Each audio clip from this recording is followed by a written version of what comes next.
friends back home. This is Kelly. All the women and kids and pastors wanted me to thank you from the bottom of their hearts for providing food for their community. And you guys are so giving, and I'm so proud. I'm so proud that we have such a loving network of believers in our community back home. And for all of you guys that send it out to your friends and people all around the country giving. They wanted me to let you guys know and to remind you that they need help, continued help. And I wanted to tell you a little bit about the orphanage that we're at. You guys have seen a little bit of the video from the orphanage, and it's a very safe place. And they continue to receive kids that are being found in the rubble, and their number of orphans that they've received in 2010 has gone up 80%. And so the workers, the ladies, are working 12-hour shifts, and their pay has had to be reduced because of the amount of children that they have to feed. And the children are all living in tents, and the infant tent, all the kids, the little ones that are under 6-month-old, stay in there.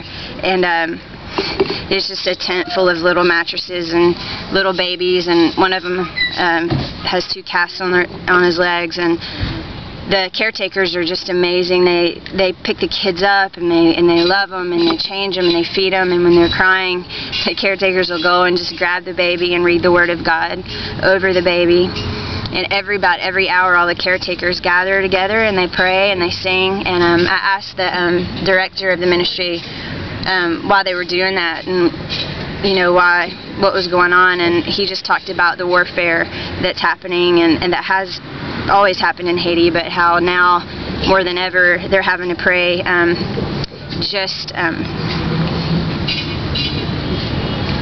to ward off sex traffickers and all this kind of things. And it's amazing because the prayers of God's people has created just a really safe place here for kids, and they're taking great care of them. And we really, as the Oak Project, and me just as an individual, and all of us here, we want to come alongside the work of these people here. They're tired and they're burdened, and they have orphan after orphan being admitted here. And this morning a mom showed up, and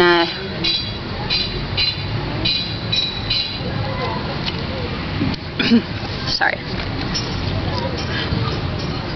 She had to give her baby away because she can't feed her. And the reality of everything really started settling in for us yesterday. And we had been on a lot of drives through the city and out into the country, and we realized that the devastation, it doesn't stop. Mile after mile, buildings are crushed, and it's like the whole country is homeless. And the lucky people, the rich people of this country, live in tents. And those kids, those infants that you saw in the big tent back there, they're luckier, they're blessed, they're safer, they're richer than most of the infants throughout the streets of Haiti. A lot of people just live in cardboard boxes, and they're just in survival mode. And we see God doing a beautiful work here at this orphanage called For His Glory, and the leadership is solid, and the women here are working around the clock taking care of these orphans. And so I want to ask you to be praying for the ladies. And it was funny, because it's not funny, it was just funny, weird that the ladies are so wonderful, and they're working with these kids, and they would leave to go home, and we just thought they had somewhere to stay. We just figured they did. And last night, you guys maybe have seen Andrea in some of the videos and pictures, but I found out that her and her husband and 4 kids sleep on the ground, and so do a few of the other caretakers. They didn't have tents, and it's so weird when it becomes a person you care about and not just a face on the television screen.